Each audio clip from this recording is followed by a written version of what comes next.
નમસ્કાર વિદ્યાર્થી મિત્રો, કેમ છો તમે બધા? આઈ હોપ કે તમે બધા મજામાં હશો અને ધોરણ 12માં બોર્ડ પરીક્ષાની ખૂબ જ સારી તૈયારી કરી રહ્યા હશો. તો વિદ્યાર્થી મિત્રો, તમારી તૈયારીમાં થોડો ભાગીદાર થવા આવ્યો છો. આજે તમારા સમક્ષ ધોરણ 12 કોમર્સમાં એસપીસીસીના આઈએમપી પ્રશ્નો લઈને આવ્યો છું. આપણે વિડીયો વધારે લાંબો નથી કરવો. તમને પહેલાં જણાવી દઉં, જો તમારે આની પીડીએફ જોતી હોય તો આગળ મારા નંબર મેં આપેલા છે, એમાં વોટ્સઅપ મને મેસેજ કરી દેજો. વધારે સમય આપણે 10-15 મિનિટ વિડીયો જોઈએ એના કરતાં આપણે શું કરવાનું, ઝડપથી પ્રિન્ટ કઢાવીને પ્રશ્નો જોઈ બેસી જવાના. આમ તમે સ્ક્રીનશોટ લેવાનો, પછી મોબાઈલમાંથી આમ જો ગોતો ને પછી મોબાઈલમાં ધ્યાન જાય, એના કરતાં તમારી એક મિનિટ અત્યારે ખૂબ જ મહત્ત્વની છે. જેમ બને એમ ઝડપથી વિડીયો પૂરો કરવાનો ટ્રાય કરીશ અને જ્યાં મને લાગશે કે પ્રશ્ન પૂછાઈ શકે એવા હું તમને ક્વેશ્ચન આપીશ ફિલ્ટર કરીને. ઓકે, તો ચાલો આપણે ચાલુ કરીએ આગળ ઝડપથી. અહીંયા આગળ વિભાગ સી ના પ્રશ્નો આપ્યા છે, પ્રકરણ 3 અને 4ના. બેટા, હું તમને એક બીજી વસ્તુ જણાવવા માંગુ છું કે કાલે તમને પરીક્ષાની અંદર કાલના પેપરમાં 3 થી 4 તફાવત જોવા મળશે. એટલે એવું નથી કે આ વિડીયોમાં જે તફાવત છે કરી નાખો. જેટલી જગ્યાએ તફાવત આવતા હોય બધી જગ્યા બધા તફાવત તૈયાર રાખજો બેટા. કાલે આવીને કહેશો સર તમે કીધું તો સાચું. સર તમને કેમ ખબર? ભાઈ આવે ત્યારે જોઈ લેજો. તો ચાલો, પ્રકરણ 3-4 ડિબેન્ચર અને શેર વચ્ચેનો તફાવત છે, અને સભ્ય પદ અને શેર હોલ્ડર વચ્ચેનો તફાવત છે. આ બે મારા મોસ્ટ પિકઅપ ક્વેશ્ચન છે કે તમને જોવા મળી શકે. પ્રકરણ 5 સંચાલક ટ્રસ્ટી છે પણ નથી. સંચાલક ટ્રસ્ટી છે પણ નથી, આ વિધાન સમજાવો. એક વ્યક્તિ કેટલી કંપનીમાં ડિરેક્ટર બની શકે? જાહેરમાં 10 અને કુલ 20. કંપનીમાં પ્રથમ સંચાલકો કોને કહેવાય? સંચાલકોની ફોજદારી જવાબદારી જણાવો. ચાલો આગળ. સ્ક્રીનશોટ તમારે લેવો હોય તો લઈ લેજો, અથવા પીડીએફ તમારે જોતી હોય તો પીડીએફ લઈ લેજો. ત્યાર પછી વિભાગ સી પ્રકરણ નંબર જે છે 6 અને 7. પ્રકરણ 6માં કયા કયા ક્વેશ્ચન આવી શકે? ખાનગી કંપની વિજ્ઞાપન પત્ર બહાર પાડી શકતી નથી, વિધાન સમજાવો. મતદાનના પ્રકારો જણાવો. ઠરાવના પ્રકારોનો પ્રસ્તાવ સુધારા વિશે જણાવો. આ ઠરાવના પ્રકારો ક્વેશ્ચન આવી શકે. પ્રકરણ 7 કંપનીની પ્રાથમિક સભા અને અહેવાલ વિશે સમજાવો, આવી શકે છે. અને ફરજિયાત વિસર્જન ન્યાયિક કારણ જણાવો. આ બેમાંથી ક્વેશ્ચનો. આ 2 સ્ટાર માર્ક આપું છું. જો હું ઝડપથી ખાલી ફિલ્ટર કરીને ક્વેશ્ચન આપીશ, આખું સમજાવવા નહીં બેસું. આપણે ઝડપથી સમજી લેવાનું કયા કયા પ્રશ્નો પૂછાઈ શકે એવા છે. ત્યાર પછી પ્રકરણ 5 છે આરટીજીએસ વાળું. ગયા વખતે નહોતું પૂછાણું, આ વખતે કદાચ જોવા મળી શકે. રિયલ ટાઈમ ગ્રોસ સેટલમેન્ટ વિશે ટૂંકમાં સમજૂતી આપો, મોસ્ટ ઇમ્પોર્ટન્ટ.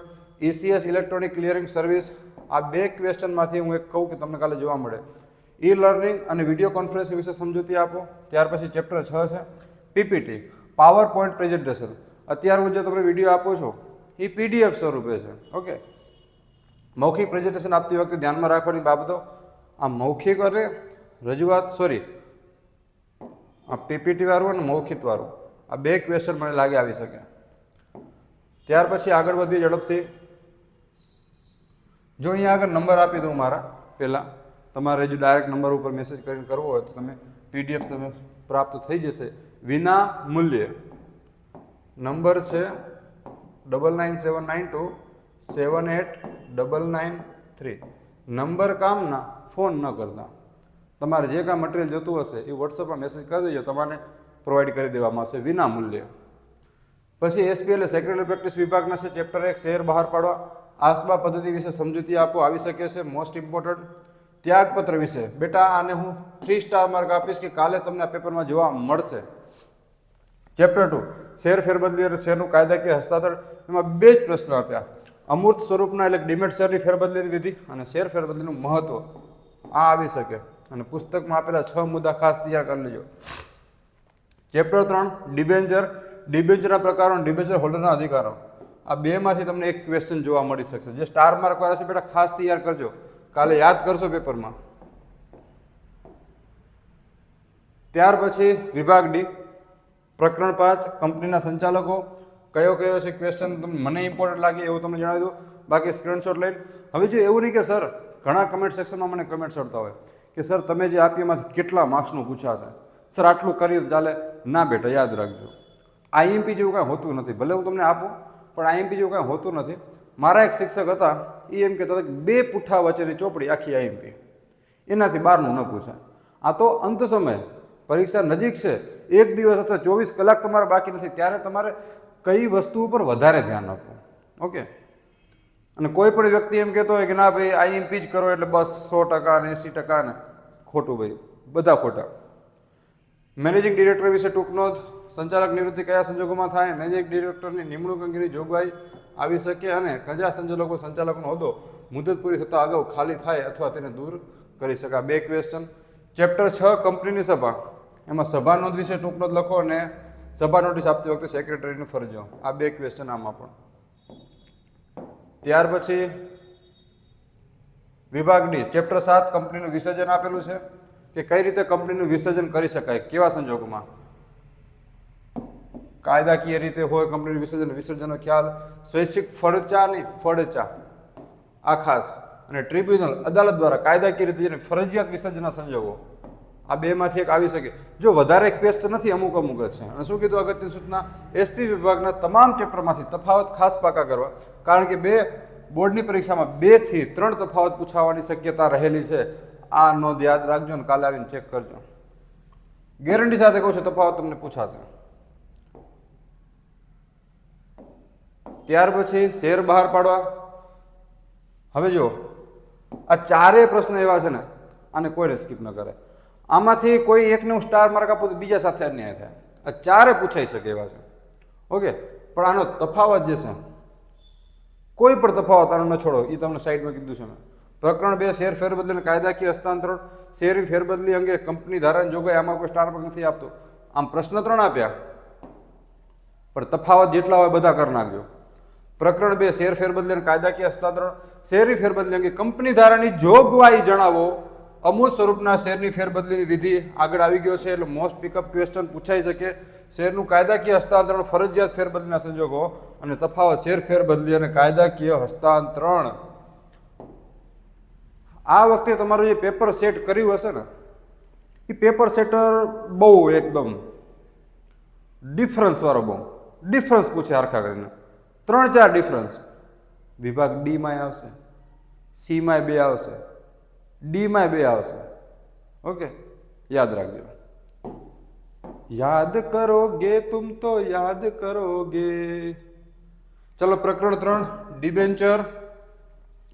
હવે આમાં હું તમને એક પ્રશ્ન આપું, કાલે તમને બેઠો પરીક્ષામાં જોવા મળશે. બેઠો પરીક્ષામાં જોવા મળશે. કયો? આ રહ્યો. ઓ, લાંબુ લીટું થઈ ગયું. આ તો ઘણું બધું લાંબુ લીટું કરવું પડે. કેમ?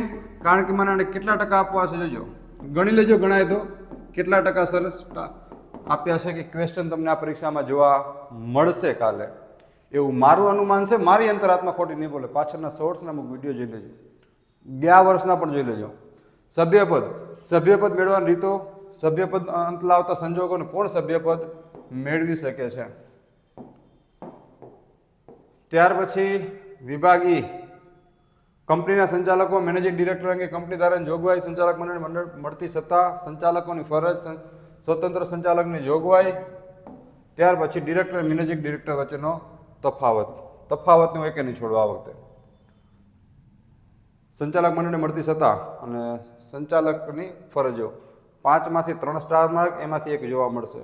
કંપનીની સભા, વાર્ષિક સામાન્ય સભા ક્યારે બોલાવવામાં આવે, શું કામ બોલાવવામાં આવે, કેટલા દિવસ પહેલાં બોલાવવામાં આવે, કેટલા સભ્યો હાજર રહેવા જોઈએ, અને કાર્યસૂચિ. ત્યાર પછી આગળ વિભાગીય, અચ્છા નીચે લખવાનું રહી ગયું હતું બાકી. પ્રકરણ 7 એ જ છે, પણ પ્રકરણ 7 એક એડ કરવાનું બાકી હતું. કંપનીનું વિસર્જન અને સભ્ય દ્વારા સ્વૈચ્છિક વિસર્જન. તો પ્રકરણ 7માં હું તમને સભ્ય દ્વારા સ્વૈચ્છિક વિસર્જન જે છે એ પૂછાઈ શકે એવો પ્રશ્ન છે. બાકી આગળના સ્ટાર માર્ક મેં કર્યા છે already.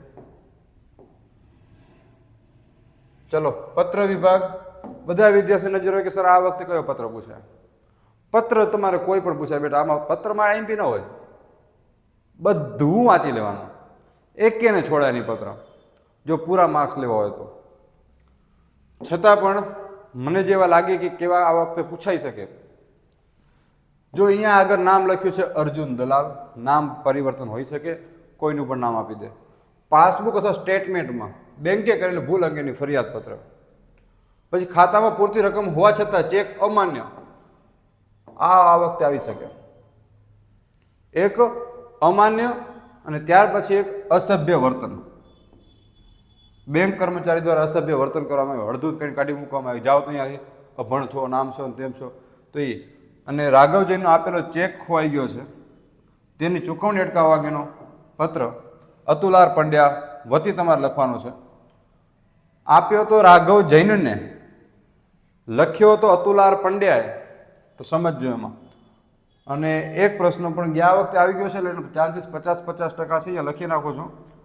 ATM, debit card, credit card, બરાબર, આમાંથી કોઈ એક ક્વેશ્ચન આવી શકે.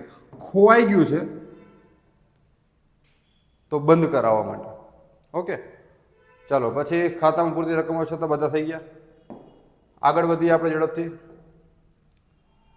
પ્રકરણ 1, સરકાર વિભાગ અને જાહેર ઉપયોગી સેવાઓ છે એના માટે એ પ્રકરણનું નામ શું એમાં?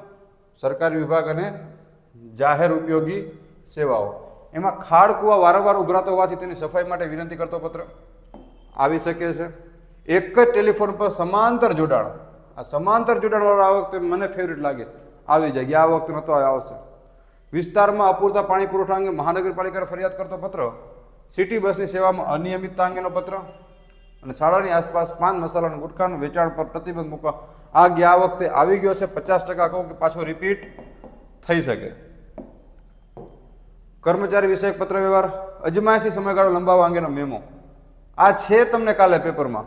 હું તમને એવું કહું, આ કાલના પેપરમાં છે. વિશ્વાસ રાખીને હાલે જાજો પેપર, આંખ બંધ કરીને દી આવજો. બીજા વાંચી લેજો, પણ આંખ બંધ કરીને જોશો ને આ ચહેરો યાદ આવશે. કર્મચારી ફરજના સમય દરમિયાન કામના સ્થળે હાજર ન હતો તેનો ખુલાસો માંગતો પત્ર અથવા નોટિસ માંગે, અને ગળામાં આઈ કાર્ડ નહોતું પહેરેલું, ગળામાં આઈ કાર્ડ ઓળખપત્ર નહોતું પહેરવેલું અને તેના અંગે ખુલાસો માંગતો પત્ર, અથવા જાણ કર્યા વગર 3 દિવસ ગેરહાજર રહેલા હોય, 3 દિવસ 4 દિવસ, તેનો ખુલાસો માંગતો નોટિસ એ કર્મચારીનું લખવામાં આવે. ત્યાર પછી પ્રકરણ 4, વીમા સેવા અંગેનો પત્ર છે. ચાલો આમાંથી કયા આવી શકે? વીમા પ્રીમિયમ ભરવાની મુદતમાં ફેરફાર કરવા અંગેનો પત્ર, આગ લાગવાના કારણે થયેલ નુકસાનના વળતરનો દાવો કરતો પત્ર, વીમા ધારકના મૃત્યુ બાદ તેની પોલિસીની રકમ મેળવવા માટે વારસદાર તરફથી પત્ર, બંધ પડેલી વીમા પોલિસી ફરીથી ચાલુ કરવા અંગે, ચાલુ પોલિસીમાં વધારાનો લાભો મેળવવા અંગેનો પત્ર. આ 2 સ્ટાર માર્ક. ઓકે, ત્યાર પછી પ્રકરણ 4 એ જ છે.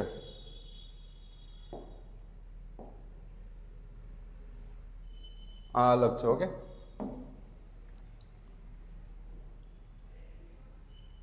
આ ચેપ્ટર 6 નો છે.